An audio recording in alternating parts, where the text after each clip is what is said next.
안녕하세요. 인생은 뿌린 대로 거두는 법이라는 걸 뼈저리게 체감한 40대 후반 남자입니다. 요즘 사람들은 개인주의가 굉장히 강한 것 같습니다. 이웃끼리 서로 돕고 살던 과거와 달리 요즘엔 서로에게 피해를 주지 않기에만 급급하죠. 하지만 최근 저는 타인의 도움으로 인해 인생의 큰 전환점을 맞이했어요. 제 인생을 크게 바꿔놓은 당시의 사건에 대해 지금부터 이야기해 보도록 하겠습니다. 저는 인테리어 업체를 운영하는 사장으로 반지하방을 포함한 2층짜리 주택을 서울에 소유하고 있어요. 1층엔 저희 부부와 아들, 딸이 거주했고 반지하 집은 월세를 놓고 있었죠. 나 오늘 늦어. 당신 먼저 애들이랑 밥 먹어. 아내는 자산관리사로 돈과 일에 대한 욕심이 엄청난 사람이었습니다. 사실 말이 자산관리사였지 아내는 복리 위주로 보험을 취급하는 보험 설계사나 마찬가지였어요. 여러분도 아시다시피 이자에 이자를 주는 게 복리인데 복리보험은 초반에는 중도해지하면 대부분 원금 손실이라는군요. 보험을 든 지 10년은 넘어가야 조금씩 이자가 늘어나면서 비과세 혜택을 받을 수 있다고 하더라고요. 아내는 그렇게 고객들의 자산을 관리해주는 일을 했죠. 일 욕심이 많은 만큼 아내는 고객도 굉장히 많았고 고객 중엔 고위층 손님도 몇 있는 것 같더군요. 야근과 주말 출근이 잦았던 아내는 집안일과 아이들 일은 뒷전인 사람이었기에 아이들을 돌보는 건 비교적 시간이 자유로운 제 몫이었어요.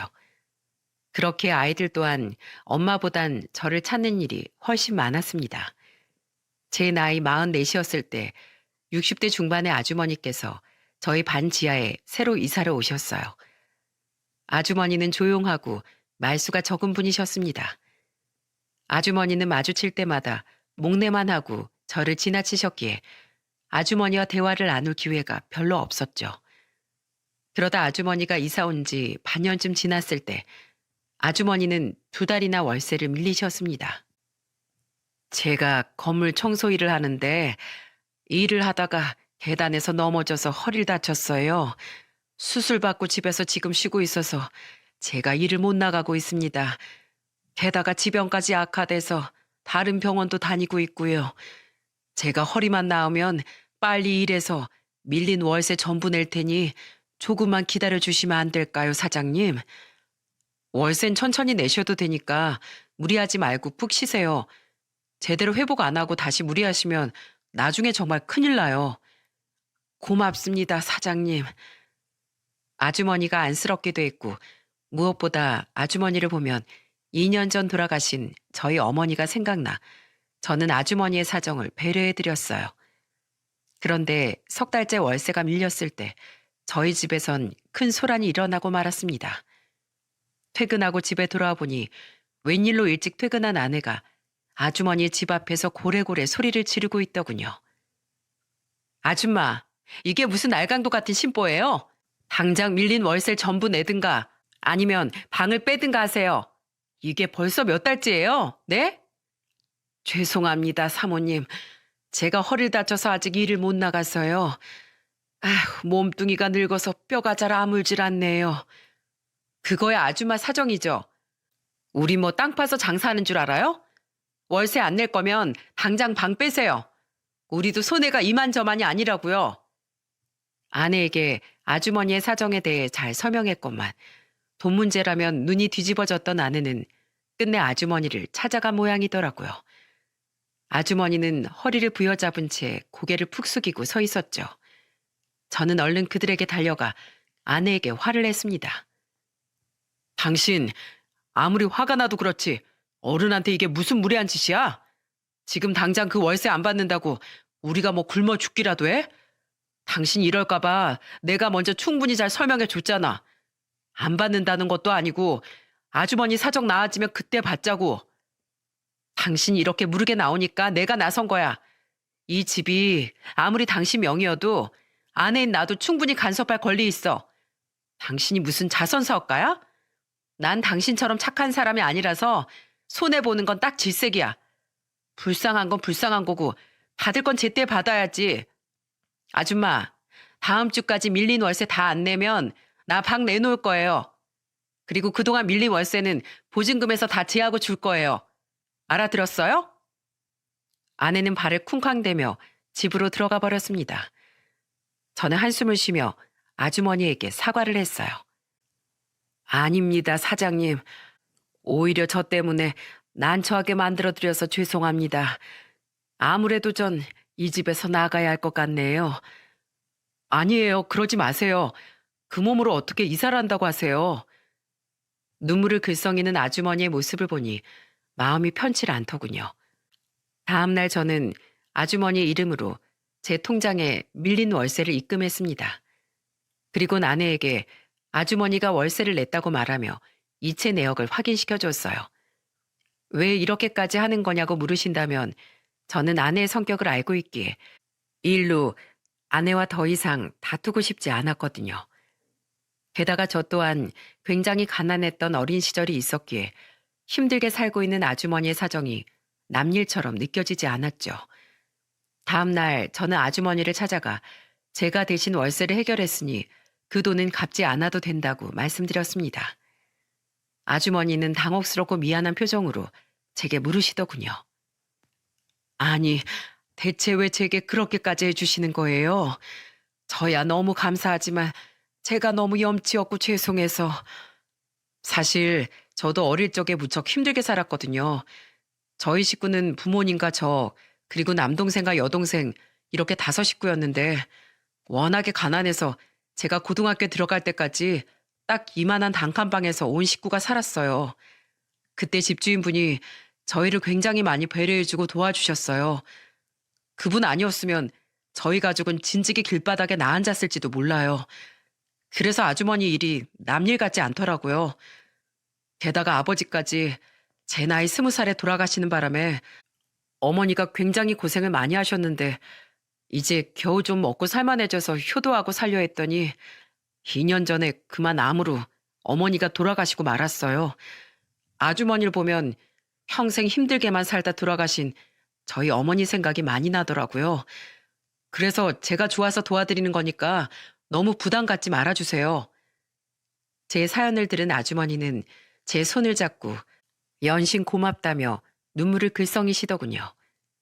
그때 제 눈에 아주머니의 가족 사진으로 보이는 사진 액자 하나가 보였습니다. 그곳엔 젊어 보이는 아주머니와 남편으로 보이는 아저씨, 그리고 아들 둘, 딸 1명이 환하게 웃고 있더군요. 사진을 보니 아주머니에겐 가족이 있는 것이 확실했건만 왜 지금은 이 단칸방에 혼자 살고 있는 건지 궁금해졌죠.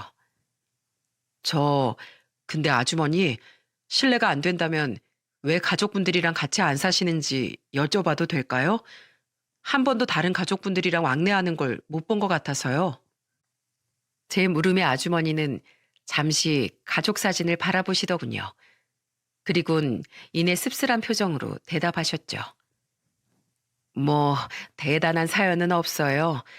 사람 사는 일이 다 거기서 거기죠. 남편은 7년 전에 사고로 세상을 떠났고 두 아들놈은 남편 유산이랑 제 재산을 있는 대로 다 뜯어가더이다. 그러다 3년 전에 큰아들은 뇌출혈로 먼저 죽었어요. 며느리란 것은 그 뒤로 나한테 전화 한 통 없더군요. 둘째 아들은 자식들 조기 유학시키겠다면서 아예 해외로 이민을 가버린 뒤엔 연락이 없고 그나마 착했던 막내딸은 어떤 놈팽이 같은 놈을 만나기에 반대했더니 아예 집을 나가버렸어요. 그래서 지금은 연락되는 자식들도 없이 이렇게 혼자 쓸쓸히 늙어가고 있죠. 제 팔자가 참 초라하죠. 이런 내 모습이 처량하고 어디 말하기도 창피해서 이젠 사람들과 말도 잘 안 섞습니다. 사정을 들어보니 아주머니가 살아온 현실이 너무 잔인하게 느껴져 더욱 가슴이 아파왔어요. 그렇게 서로의 가정사를 이야기하며 유대를 쌓은 우리는 그 뒤로 조금씩 교류를 하기 시작했습니다. 아주머니는 전과 다르게 저와 마주치면 반갑게 인사를 했고 서로의 근황을 묻기도 했어요. 한 달이 지난 후엔 아주머니는 다시 일을 나가실 수 있었죠. 그렇게 아주머니가 저희 집에 새들어 산 지 2년쯤 지난 어느 날이었습니다. 이상하게도 며칠째 자꾸만 집 밖에서 아기 울음소리가 들리더군요. 처음엔 가까이 있는 이웃집에서 나는 소리인가 싶었는데 소리가 너무 큰 것이 아무래도 아주머니의 집에서 나는 소리 같더라고요. 아우 시끄러. 대체 뭐야? 하루 이틀도 아니고. 안 되겠어. 내가 직접 찾아가서 확인해 봐야지. 결국 참지 못한 아내는 잔뜩 짜증이 난 표정으로 아주머니의 집을 찾아갔습니다.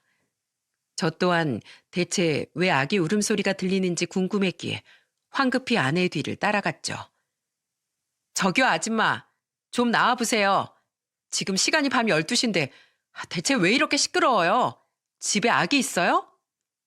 아내의 신경질적인 외침에 아주머니의 집 문이 열리더군요. 그런데 아주머니의 집에서 나온 사람은 아주머니 혼자가 아니었습니다. 아주머니 옆엔 죄송한 표정을 지은 한 젊은 여자가 아기를 안고 서 있었어요. 어딘가 얼굴이 익숙했는데 자세히 뜯어보니 그 여자는 바로 아주머니의 가족 사진 속에서 웃고 있던 아주머니의 막내딸이더라고요. 아주머니는 미안한 표정으로 아내에게 사과를 했죠. 죄송합니다, 사모님. 사실 며칠 전에 제 막내딸이 집에 와서요.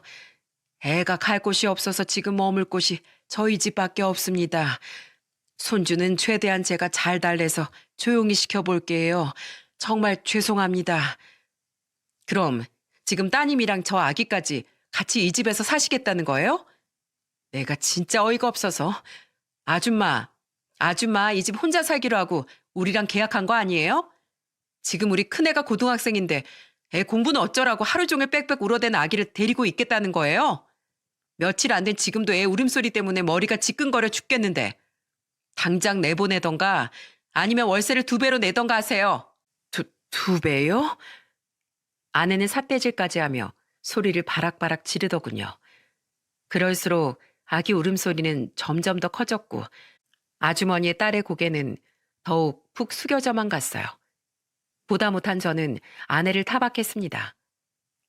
여보, 우선 진정해. 방 하나에서 사는 건 똑같은데 무슨 월세를 2배로 내래. 그리고 갈 곳이 없다는데 저 갓난애를 데리고 사람을 어디로 나가라는 거야? 우리도 애들 키울 때 주위에서 배려 많이 받았잖아. 애가 우는 건 당연한 거지. 우리 옛날 시절 생각해서 우리가 배려하고 넘어가자고. 자자, 얼른 집으로 돌아가자. 여보! 저는 아내를 말리며 집으로 데리고 들어왔어요. 그리고 다음날 마주친 아주머니는 제게 전날엔 고마웠다고 말하며 울먹이는 목소리로 이렇게 말씀하시더군요. 제가 사장님 사모님께 참 염치가 없네요. 사실 우리 딸이 집을 나가서 제가 그렇게 반대했던 놈이랑 동거를 하다가 애를 덜컥 낳아버렸지 뭐예요.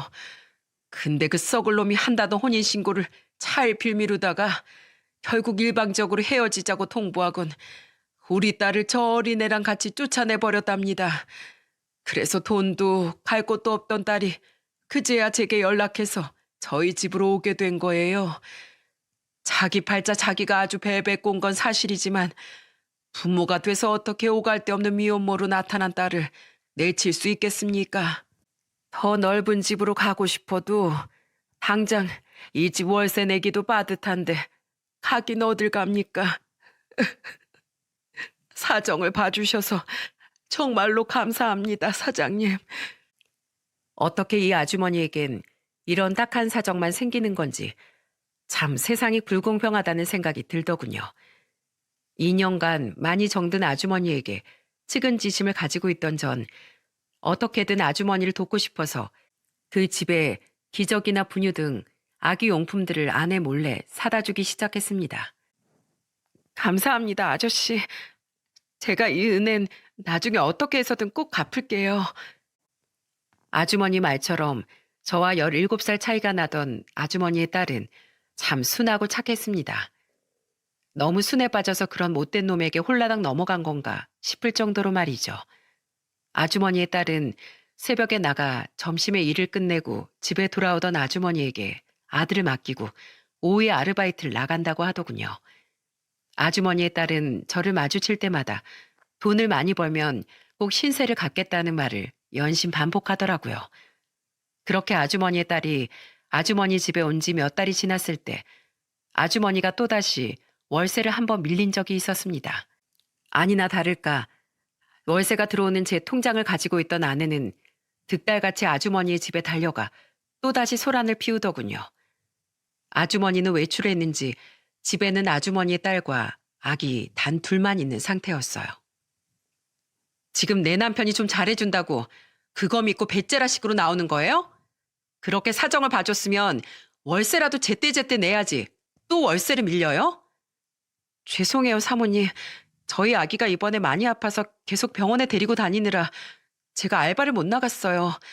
병원비도 많이 들었고요. 다음 달까지 어떻게 해서든 밀린 월세까지 꼭 다 낼게요. 제발 조금만 기다려주세요. 뻔뻔한 거 모전 여전이에요? 돈이 없으면 집을 뺄 것이지. 왜 자꾸 기다려달라면서 불쌍한 척을 해대는 거예요? 무슨 바퀴벌레도 아니고 음습한 집에 숨어서 왜 자꾸 사람 수가 불어나는 거야? 불쾌해서 진짜. 바퀴벌레라니요, 사모님. 아무리 저희가 월세를 좀 밀렸기로서니 말씀이 너무 심하신 거 아니에요? 심하긴 뭐가 심해? 내 돈 뜯어먹고 내 집에 기생하고 있는 게 바퀴벌레랑 다를 게 뭐야? 잔말 말고 빨리 월세 내요. 아니면 그쪽이라도 애 좀 데리고 이 집에서 나가던가. 정말 제 울음소리 때문에 내가 잠을 못 자겠다고요. 아우 시끄러. 예, 너 좀 조용히 못하니? 애가 통제가 안 되면 한 대 때려서라도 좀 조용히 시켜야 할 거 아니에요. 여보, 당신 미쳤어? 지금 애한테 뭐라고 하는 거야? 듣다 못한 저는 화를 내며 아내를 말렸습니다. 사람이 사람한테 해도 될 말이 있고 안 될 말이 있지. 사람한테 바퀴벌레로도 모자라 갓난애를 때려서 조용히 시키라는 게 말이나 되는 소리입니까? 아주머니의 딸도 아내의 말에 큰 충격을 받았는지 아기를 껴안고 눈물을 펑펑 흘리고 있더라고요. 당신은 왜 맨날 세입자들 편만 들어? 집 주인으로서 이 정도 말도 못해? 내가 뭐 못할 말 했냐고. 못할 말이야. 당신 어떻게 같은 사람한테 그런 말을 할 수가 있어? 이웃끼리 서로 이해하고 돕고 살 수도 있는 거지. 어떻게 매번 그렇게 돈돈거리기만 해? 당장 집에 들어가. 앞으로 이 집 월세에 더는 신경 쓰지 마. 내 통장도 다 내놔. 그 사람들이 돈을 내기 싫어서 안 내는 것도 아니고 어떻게든 살려고 발버둥치는 사람들에게 꼭 그렇게까지 잔인하게 굴어야 했는지 너무 화가 나더라고요. 다음 날 저는 아주머니의 딸을 찾아가 아내 대신 정중히 사과를 했죠. 제가 그렇게 화를 냈건만 아내는 그날 이후에도 아주머니의 딸을 마주칠 때마다 대놓고 면박을 주며 노려보곤 하더라고요. 진짜 재수도 없지. 하필 저런 거지 같은 인간들이 왜 우리 집 세입자로 들어온 거야? 그럴 때마다 저는 아내에게 화를 냈지만 아내는 흥하고 콧방귀를 끼며 제 말을 무시했어요. 그렇게 몇 달이 지난 어느 날이었습니다. 평소보다 조금 일찍 퇴근하고 집에 돌아오니 아주머니의 딸이 아기를 안고 집 앞에서 절 기다리고 있더군요. 사장님, 잠깐 드릴 말씀이 있는데요. 무슨 말이요? 혹시 기저귀나 분유가 다 떨어졌나요? 아니요, 이거 받아주세요. 사장님, 제가 그동안 꼭 은혜 갚겠다고 말씀드렸었죠? 밀린 월세 대신에 우선 이걸로 먼저 은혜를 갚고 싶어요. 아주머니의 딸은 대뜸 제 손에 쪽지 하나를 쥐어주었습니다. 저는 어리둥절한 표정으로 그 쪽지를 받아들었죠. 그리고 이어진 아주머니의 딸의 말에 저는 엄청난 충격에 빠지고 말았어요. 이게 뭐예요? 놀라지 말고 들어주세요, 사장님. 제가 알바하고 있는 장소가 명동인데요. 그저께 아기가 걱정돼서 조금 일찍 퇴근하려는데 명동에서 사모님을 봤었어요. 제 아내를요? 네. 근데 사모님이 웬 남자랑 아주 다정하게 손을 잡고 걸어가고 계시더라고요. 손을 잡았다고요? 둔기로 머리를 한 대 맞은 것 같더군요. 뱃속 깊은 곳에서 느껴지는 불길한 느낌에 저는 떨리는 눈빛으로 아주머니의 딸의 뒷말을 기다렸죠. 그리고 아주머니의 딸의 입에선 상상도 못할 아내의 정체가 흘러나오고 말았습니다. 네, 처음엔 제가 잘못 봤나 싶었는데 사모님이 맞더라고요. 너무 수상해서 몰래 뒤를 쫓아갔는데 꽤 으리으리한 오피스텔 건물로 두 사람이 들어가는 게 아니겠어요? 두 사람이 비밀번호 치고 정문으로 들어갈 때 문이 닫히기 전에 제가 몰래 따라 들어가서 기둥 뒤에 숨어 있었더니 엘리베이터를 기다리는 동안 두 사람이 나눈 대화를 엿들을 수 있었어요. 이거 그때 제가 녹음한 녹음 파일인데 한번 들어보세요. 아주머니의 딸은 조심스럽게 휴대폰의 음성 파일을 재생시키더군요. 그곳에서 흘러나온 여자의 목소리는 확실히 아내의 목소리였습니다. 도철 씨, 우리 만날 때 쓰고 있는 공실에 정말로 세입자 안 받아도 괜찮아요? 도철 씨 아내가 눈치채지 않을까요? 괜찮아. 이 건물이 통째로 다 내 건데 이 많은 오피스텔 중에 하나쯤은 월세 안 나도 티 안 나. 내 돈은 잘 불리고 있지? 이번에도 낼 세금이 아주 한무더기야. 나 당신한테 맡긴 돈 불어날 것만 믿고 피 같은 세금 다 내고 있다고. 그럼요. 그 세금들 생각도 안 나게 제가 아주 크게 도철 씨 돈 불려줄게요. 나 이번 주 금요일에 좀 한가한데 그날 야근 핑계대고 이 집에서 새벽까지 놀다 갈게요. 좋죠? 엘리베이터 도착 신호음을 마지막으로 그 음성 파일은 끝이 났습니다. 너무도 어마어마한 충격에 저는 더듬거리며 물었어요. 그러니까 지금 제 아내가 저 몰래 자기 고객이랑 바람을 피우고 있다는 건가요? 그것도 유부남이랑? 사장님이 듣기에도 그렇게 들리시죠? 아무래도 그런 것 같아요. 두 사람이 엘리베이터를 타고 올라간 층수까진 확인했는데 집은 확인을 못해서 어떻게 할까 하다가 기왕 쫓아간 걸 집까지 알아내자 싶어서 그 층에 잠복하고 기다렸어요. 엄마한테 전화해서 애기 좀 봐달라고 부탁하고요. 그렇게 4시간이나 기다린 끝에 사모님이 어느 집에서 나오는지 제 두 눈으로 똑똑히 확인했어요. 사장님께 드린 쪽지에 그 집 주소가 적혀 있어요. 충격을 받은 제가 물끄러미 그 쪽지를 들여다보고 있자 아주머니의 딸은 기어들어가는 목소리로 이렇게 말했습니다. 저 참 나쁜 애예요, 아저씨. 저 사실 아저씨를 위한 선의로만 사모님 뒤를 따라갔던 거 아니에요. 저 그동안 사모님이 저랑 엄마한테 못되게 대한 거, 그리고 제 아들까지 싸잡아서 모욕했던 거에 대해 앙심을 품고 있었어요. 저한텐 그래도 되지만 제 아들한테까지 그러니까 너무 화가 나서요. 그래서 어떻게든 복수하고 싶어서 음침하게 녹음도 하고 집까지 알아냈던 거예요. 저 추잡하죠? 아니에요. 충분히 이해합니다. 그렇게 생각하지 말아요. 이런 말 꺼내기 어려웠을 텐데 제게 이렇게 이야기해줘서 고맙습니다. 제 말에 아주머니의 딸은 얼굴을 붉히다가 결국 눈물을 뚝뚝 떨궜어요. 저는 아주머니의 딸에게 조용히 손수건을 건네주었죠. 그리고 다음 날 저는 가게 문을 일찍 닫고 아내에게 전화를 걸었습니다. 아내가 그 남자에게 말했던 한가하다는 금요일이 바로 그날이었거든요. 당신 일해? 오늘 애들이랑 같이 저녁에 외식이나 하면 어떨까 해서. 당신 바빠서 애들이랑 외식한 지 오래됐잖아. 저는 아내가 그러자고 대답하길, 그래서 제발 그 남자를 만나러 간 것이 아니길 간절히 바라며 말했습니다. 하지만 아내는 그런 제 마지막 희망을 산산조각 내버렸죠. 아, 나 오늘 일이 너무 많아. 아마 새벽은 돼야 들어갈 테니까 나 기다리지 말고 애들이랑 셋이서 저녁 맛있게 먹어. 저는 참담한 마음으로 전화를 끊었습니다. 그리곤 그 즉시 쪽지에 적힌 주소지로 차를 몰고 찾아갔죠. 부서진 제 희망을 거듭 비웃듯 그 건물의 지하 주차장엔 아내의 차가 버젓이 주차되어 있더군요. 저는 마음을 굳게 먹고 쪽지에 적힌 호수를 찾아가 초인종을 눌렀어요. 누구세요? 아내가 문을 연 순간 저는 현관문을 획 잡아당겨 문을 활짝 열고 성큼성큼 집 안으로 쳐들어갔습니다. 그리곤 재빠르게 방 한 칸, 거실 하나짜리 그 오피스텔 내부를 둘러보았죠. 가관도 그런 가관이 없더군요.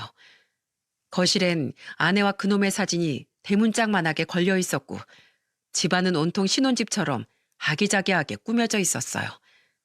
저는 망설임 없이 집 내부를 휴대폰으로 마구마구 찍어댔습니다. 그리곤 두 사람 몰래 녹음기를 켜고 휴대폰을 안주머니에 찔러 넣었죠. 모두 이혼할 때 증거로 사용하기 위해서 말이에요. 여, 여보, 당신이 여긴 어떻게... 여보? 이 사람이 당신 남편이야? 소스라치게 놀란 아내는 황급히 저를 따라 들어왔어요. 여보라는 말에 아내의 상간남이 침실에서 불이 나게 달려나오더군요. 우습게도 두 사람은 커플 잠옷까지 사이좋게 입고 있더라고요. 당신이 내 아내랑 바람난 내 아내 고객이야? 커플 잠옷 꼬라지 봐라. 아주 둘이서 생쇼를 하고 살았네. 이 집은 뭐 거의 신혼집 아니야? 여보, 이 사람은 있지? 이게 어떻게 된 거냐면 변명할 생각하지도 마. 이미 다 알고 왔으니까. 그리고 둘이서 찍은 사진을 거실에 대문짝만하게 걸어놓고 커플 잠옷까지 입고 있는 마당에 대체 뭐라고 변명하려고? 뭐 화보 촬영이라도 하러 오셨어요? 제 말에 아내는 꿀먹은 벙어리처럼 아무 말도 못했습니다. 그 옆에 선 상간남은 누나를 마구 굴려대는 꼴이 어떻게든 빠져나가려 머리를 쥐어 짜내는 중인 듯 하더군요. 그 와중에 더 부하가 치밀었던 건 그 남자는 키가 크고 얼굴이 훤칠하지도 심지어 저보다 어려 보이지도 않았어요. 적어도 아내보다 10살은 좋게 더 많아 보였죠. 워낙에 돈을 밝히는 아내였으니 건물주라는 그 자식의 돈을 보고 만나고 있는 건가 싶었어요. 싸늘한 제 표정을 본 아내는 빠져나가긴 틀렸다 싶었는지 대뜸 무릎을 털썩 꿇고 빌기 시작했습니다. 여보, 내가 잘못했어. 나 이 사람이랑 몇 번 안 만났어. 그냥 워낙 큰 고객이라 친하게 지내다 보니까 내가 잠깐 정신이 나갔었나 봐. 그 몇 번을 얼마나 진하게 만났길래 이런 미래 장소까지 신혼집으로 꾸며놓냐? 어쩜 그렇게 끝까지 핑계댈 생각만 해? 그리고 당신도 유부남이지? 가정 있는 두 연놈이 겁도 없이 배우자들 뒤통수를 쳐? 집에서 피눈물을 흘릴 가족은 생각도 안 하고 눈앞에 쾌락에만 미쳐서 이런 짐승 같은 짓거리를 저지르냐고. 나 너희 둘 다 가만 안 놔둘 거야. 너희들이 어떤 인간인지 만천하에 싹 다 까발려서 내가 받은 상처 곱절로 되돌려줄 거야. 이보세요. 우선 진정 좀 하세요. 네? 내가 어떻게 하면 눈 감아 주겠습니까? 돈이라면 원하는 대로 줄 테니까 우리 지성인답게 대화로 해결합시다. 네? 대화? 대화 같은 소리 하고 있네. 지성이는 다 얼어 죽었냐? 지성인이라는 놈이 남의 아내를 가로채서 짐승처럼 붙어먹었어? 가정을 배신한 순간 너희 두 연놈은 지성인, 아니 인간이 아니라 짐승이 된 거야. 짐승을 사람답게 대하면 되냐? 짐승처럼 대해야지. 둘 다 두고 봐. 여보, 여보. 당신 남편 이 집 사진 찍었어. 우선 휴대폰부터 빼앗아 봐. 저는 있는 대로 소리를 질러대며 현관으로 향했습니다. 그러자 두 연놈은 제 휴대폰을 뺏으려 제게 달려들더군요. 저는 재빨리 몸을 피했어요. 그러자 우스꽝스럽게도 두 연놈은 서로 쾅하고 부딪히며 이마와 코를 부여잡고는 바닥을 대굴대굴 굴렀죠. 내 코! 아씨, 아파. 당신 남편 잡으랬더니 나한테 들이박으면 어떡해? 멍청한 여자야. 뭐? 멍청하다고? 말 다 했어 지금? 두 사람이 한심하게 바닥에 나뒹굴며 서로에게 욕짓거리를 하는 사이 저는 재빨리 그 집을 빠져나왔습니다. 그리곤 엘리베이터도 기다리지 않고 비상 계단으로 쏜살같이 내려와 차를 타고 집으로 돌아왔죠. 그리고 저는 집으로 돌아온 즉시 아내의 짐을 대충 싸서 대문 앞에 던져버렸습니다. 아빠, 왜 그래요? 오빠 좀 나와봐. 아빠, 무슨 일 있어요? 아들과 딸은 그런 제 행동을 보고 당황해서 어쩔 줄 모르더군요. 아무 말 없이 짐을 전부 내다 놓은 전 집으로 들어와 냉수를 벌컥벌컥 들이켜 뜨거워진 속을 달랬어요. 그렇게 조금 진정이 된 후에야 저는 아이들을 앞에 앉혀놓고 최대한 차분하게 상황을 설명해 주었죠.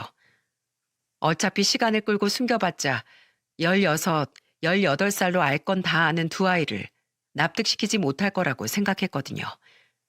그럴 바엔 차라리 가감없이 상황을 솔직하게 털어놓고 아이들을 이해시키는 게 애들을 위한 일이라고 판단했어요.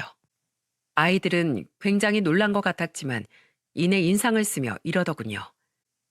생각해보면 별로 놀랍지도 않네요. 엄마가 언제 집에 붙어 있던 적이 있었나요? 다른 남자랑 바람 안 났어도 이미 일이랑 눈 맞은 사람이 바로 엄마였는데요, 뭘. 오빠 말이 맞아요. 엄마가 언제 가족을 먼저 생각한 적 있었어요? 항상 가족은 뒷전이었는데. 엄만 항상 엄마 인생이 제일 먼저인 사람이잖아요. 우린 괜찮아요, 아빠. 오히려 아빠가 너무 놀랐을 텐데 아빤 괜찮은 거예요? 분명 자신들도 상처를 받았을 텐데 의젓하게 아빠인 저를 먼저 걱정해주는 아이들의 말에 그제야 눈물이 핑 돌더군요. 이렇게 사랑스러운 아이들을 두고 어떻게 바람을 피울 수가 있지 싶어 아내에 대한 분노의 불길이 더더욱 거세져만 갔죠. 여보, 문 좀 열어봐. 비밀번호는 또 언제 바꿨어? 밖에 짐은 다 뭐고. 여보, 우선 우리 집에서 얘기 좀 해. 어? 우리가 같이 산 세월이 얼만데 어떻게 내 얘기를 제대로 들어볼 생각도 한 번은 안 할 수가 있어. 그날 저녁 뒤늦게 집으로 돌아온 아내는 제가 비밀번호를 바꿔놓은 잠금 장치를 열지 못해 문을 두들겨대며 소리쳤어요. 아이들은 굳은 표정으로 제 손을 잡았고 저는 현관문을 향해 소리를 질렀습니다. 말 한 번 잘했네. 우리가 같이 산 세월이 얼만데 그 긴 시간 동안 쌓은 의리를 배신하고 바람을 피워? 당신은 더 이상 내 아내도 애들 엄마도 아니야. 그럴 자격도 없어. 좋은 말 할 때 저 짐들 다 가지고 다른 데로 꺼져버려. 아니면 당신 경찰 불러서 쫓아내고 저 짐들은 돈 주고서라도 소각장에 갖다가 다 태워버릴 테니까. 여보, 나한테 제발 이러지 마. 어? 내가 갈 데가 어딨어. 우리 아빠도 오빠네랑 같이 사는데. 우리 오빠 성격 무서운 거 알잖아. 나 오빠네 가면 정말 맞아 죽어. 그럼 아까 그놈이랑 있던 그 집으로 다시 가던가. 내 집엔 당신이 발 디딜 공간 따윈 단 1cm도 없어. 꺼져. 아내는 한참을 엉엉 울더니 30분 정도 지난 후엔 그놈의 집에 간 건지 어디로 갔는지 조용해지더군요. 조금 뒤에 나가보니 대문 앞에 던져놓은 짐들도 사라져 있더라고요. 밖이 조용해지길 기다렸는지 그제야 지하에 사시던 아주머니와 딸도 문을 열고 나왔는데 딸에게 이야기를 전해드렸는지 아주머니는 제 손을 잡고 눈물을 글썽이며 이렇게 말씀하셨어요. 우리 딸이 해준 얘기 때문에 괜한 분란이 일어난 건 아닌지 모르겠어요. 이렇게 좋은 분에게 왜 이런 일이 일어났을까요? 저는 괜찮아요. 그리고 괜한 분란이 아니라 아주머님 따님 덕분에 제가 큰 위기에서 벗어난 거예요. 아주머니 딸 아니었으면 전 언제까지고 이렇게 바보처럼 속고 살았겠죠. 정아 씨, 정말 고마워요. 아주머니 뒤에 서 있던 아주머니의 딸은 울적한 표정으로 제게 고개를 꾸벅 숙이더군요. 저는 주말 내내 정보를 알아보고 월요일이 되자마자 이혼 전문 변호사를 선임했습니다. 그리곤 변호사의 인맥을 통해 두 연놈에 대해 조금 더 알아봤더니 아주 가관이더군요. 상간남은 아내보다 무려 13살이나 많은 놈이었고 돈이 많은 처가 덕에 떵떵거리며 살고 있었더군요. 그 와중에 절세를 하고 싶어 알아보다가 아내를 만나게 되었던 것 같아요. 더 웃긴 건 두 사람이 눈이 맞았던 게 아니라 아내가 큰 재산을 가진 상간남을 고객으로 꼬시고자 처음부터 자산관리자 겸 애인 역할을 조건으로 내걸었다고 하네요. 아내란 사람이 이 정도까지 돈에 환장한 돈벌레인 줄은 정말 꿈에도 몰랐습니다. 이 정도면 아내가 그동안 많은 고객을 유치할 수 있었던 게 순전히 능력 때문만은 아니지 않았을까. 이런 의심이 당연하게 들더라고요. 저는 아내 회사로 이혼 소장을 보냈습니다. 그 후 저는 아내의 실체를 하나도 빠짐없이 적어 아내의 회사에 민원 글을 올렸습니다. 하지만 그 정도로는 제가 받은 배신감의 절반도 떨쳐내지 못하겠더군요. 그래서 전 그 다음 날 아예 아내가 일하던 회사 집으로 쳐들어갔죠. 안녕하세요. 저 조은경 씨 남편 되는 사람입니다. 여보. 어디서 지내고 있었는지 모르겠지만 아내는 그 와중에도 출근을 했더라고요. 저는 당황하는 아내를 뿌리치며 큰 소리로 소리쳤어요. 벌써 소문이 다 퍼졌을 텐데 이 회사는 아직도 이런 불량스러운 직원을 자르지 않았습니까? 몸으로 남자들 꼬셔서 고객들 모으고 유치하는 이런 사람을 그대로 회사에 둔다면 정직하게 일하는 다른 분들을 무시하는 처사 아닌가요? 이 회사는 방법이 어떻든 간에 고객만 잘 물어오면 다 묵인해 줍니까? 아이고, 사장님, 왜 이러십니까? 안 그래도 회사 내부에서 조은경 씨 처벌에 대해 논의 중입니다. 조금만 기다려 주시면 저희가 징계 내용에 대해 직접 사장님께 통보해 드리겠습니다. 그러니까 이만 돌아가 주세요. 부탁드립니다. 그러자 아내의 상관처럼 보이는 중년의 남자가 제게 달려와 땀을 삐질삐질 흘리며 저를 설득하더군요.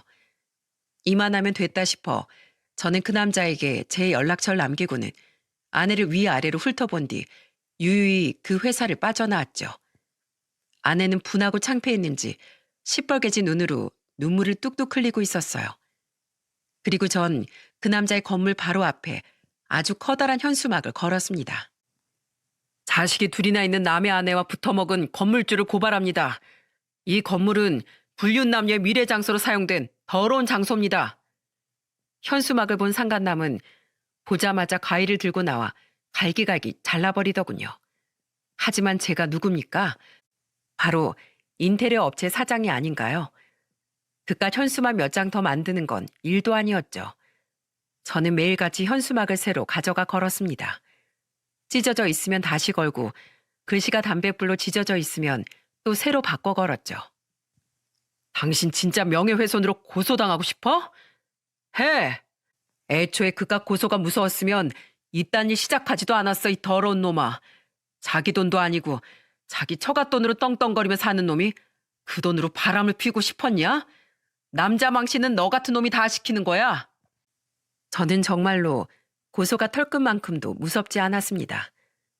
죗값이야 받으면 그만이니 제 인생을 망가뜨리는데 한몫 톡톡해한 그놈을 어떻게든 엿먹이고 싶었거든요. 그리고 그놈은 정말로 저를 고소했지만 그와 동시에 그놈은 가족들에게 바람을 피운 사실이 전부 까발려지고 말았더군요.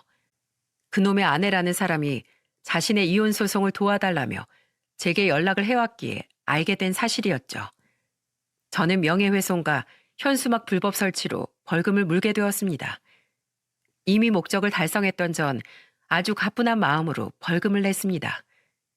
이후 아내의 상사는 제게 한 약속대로 아내의 처분에 대해 제게 알려주었습니다. 아내는 곧바로 회사에서 잘렸고 회사는 아내에게 피해 보상 소송을 걸었다더군요.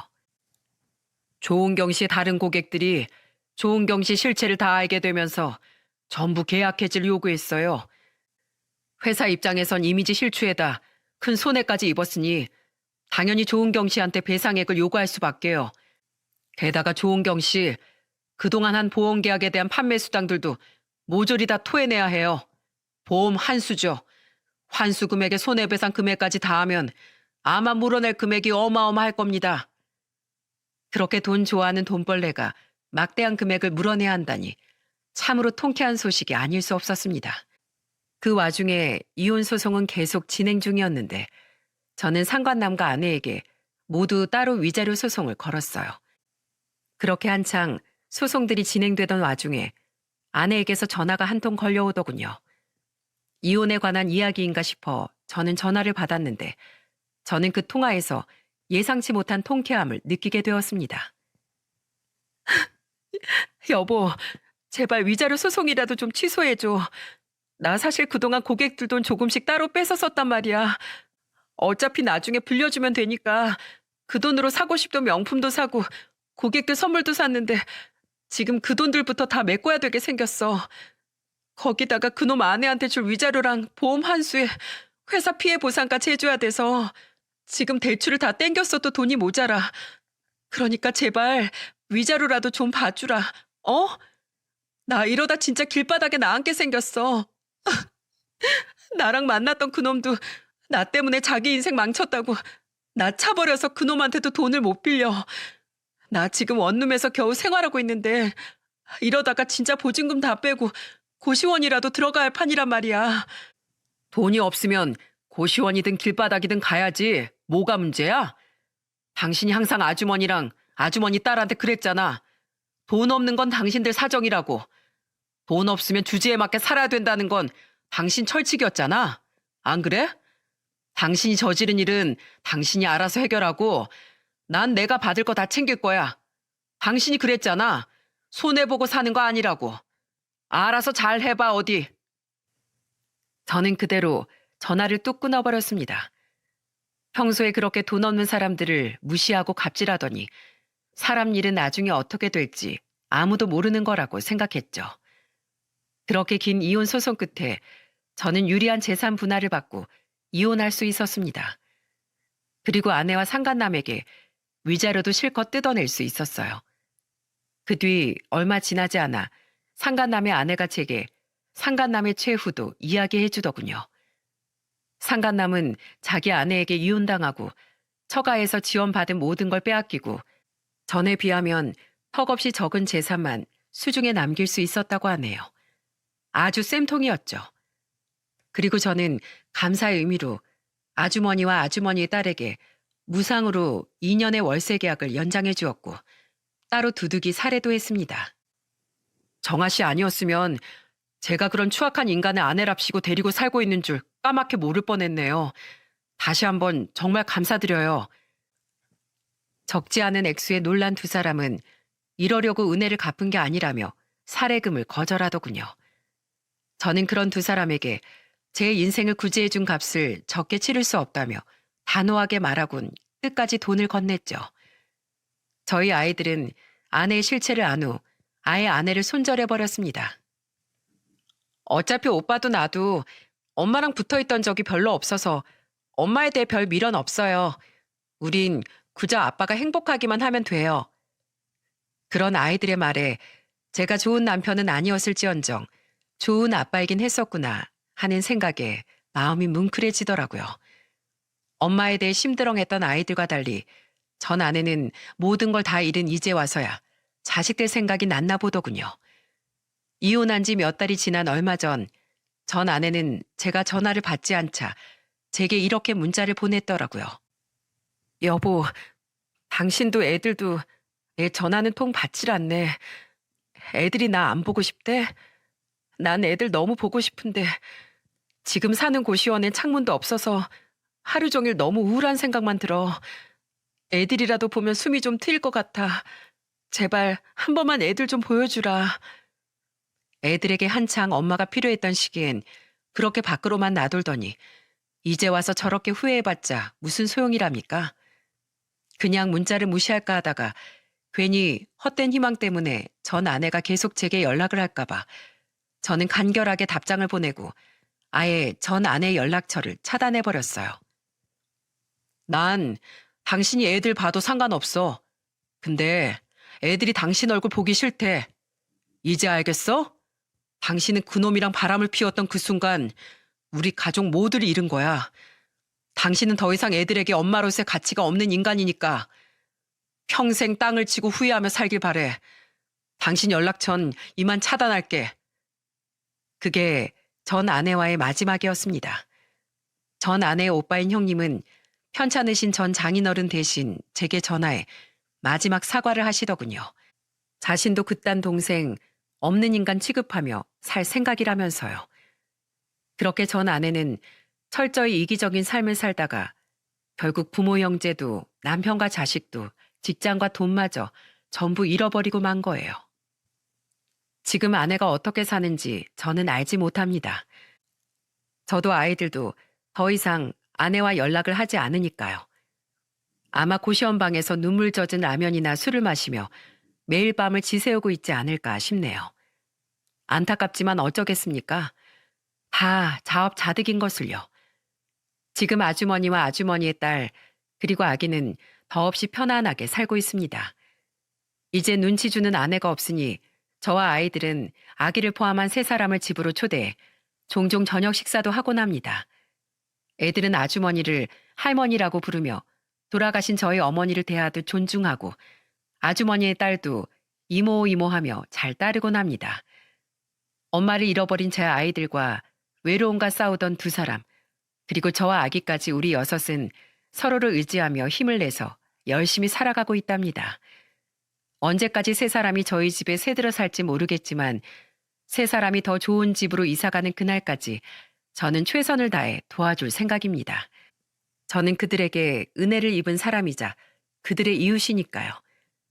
단 한 가지 바람이 있다면 저희 아이들과 정아 씨의 아들이 훗날 지금을 떠올려 그들 또한 어려운 이웃들을 도우며 살아갔으면 좋겠다는 거예요. 여러분, 짧은 인생을 돌이켜보면 사람은 혼자서는 살아갈 수 없는 동물인 것 같아요. 저는 이 각박한 세상에서도 서로의 도움이 있어야지만 사람은 비로소 살아갈 수 있다는 말을 꼭 많은 분들께 전하고 싶어 이 사연을 보내게 되었습니다. 어린 시절 어려운 저희 집을 도와준 주인집 아저씨의 온정은 저를 인정 있는 사람으로 키웠고, 그런 저는 또다시 아주머니와 아주머니의 딸을 도왔어요. 그리고 제 도움을 받은 아주머니의 딸은 결국 제 인생을 구해주었고요. 이렇듯 조그만 주위로 고개를 돌려보면 아직 우리는 수많은 온정 속에서 살아가고 있다는 사실을 깨달을 수 있더라고요. 그러니 여러분도 가끔씩은 주위를 둘러보고 또 여러분이 주위에 먼저 손길도 내밀며 모두 함께 따뜻한 세상을 만들어 나갔으면 좋겠습니다. 저는 언젠가 또다시 따뜻한 이웃의 손길로 여러분의 곁에 찾아갈게요. 감사합니다.